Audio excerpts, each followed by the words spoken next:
There it is. First off,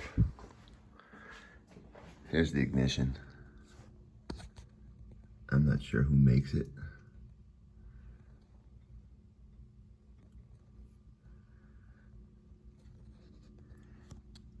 I've got the plugs out. You can see my new fuel pump. No leak in there, I have good flow. I've got the plugs out and they look to be pretty badly fouled. This is in order. So here's 6, 5, 4.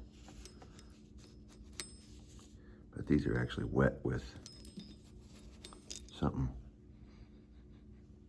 Smells like gasoline.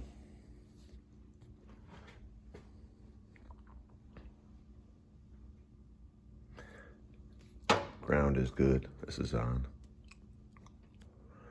Wiring for tack is all outside of the wiring harness. You can see the wiring's a mess in this thing. But it ran great for a few weeks.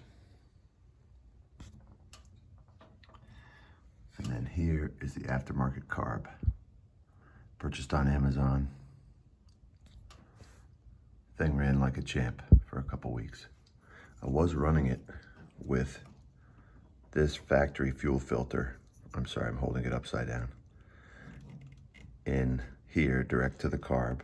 And then I had this clear plastic one tied on the end.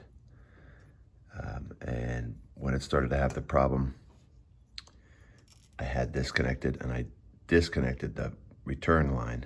And at idle, there was pretty good flow out of there. You know, it was flowing, the whole tube was flowing.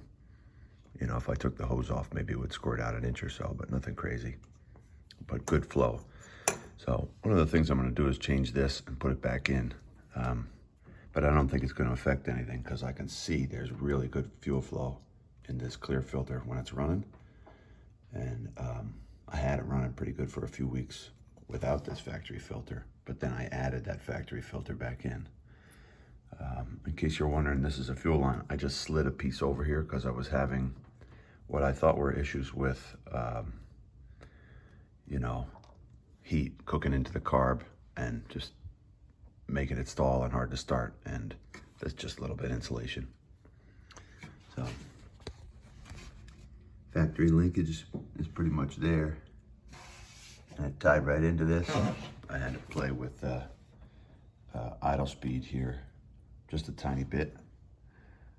These were, until yesterday, out about 3 turns, the idle air mixture screws, but they're currently maybe 1 3/4. Aside from that, nothing really changed to make it run worse. You know, I always have a question about my vacuum hose routing. There's this little manifold here, which I believe is controlled by this. Opens and closes as the engine warms up. But you can see there's a vent with a filter from the crank here, from the valve cover. This one is tied into the back of the carb. And then this is the advance for the distributor here. But that's all I know, which isn't a little, but it's not a lot.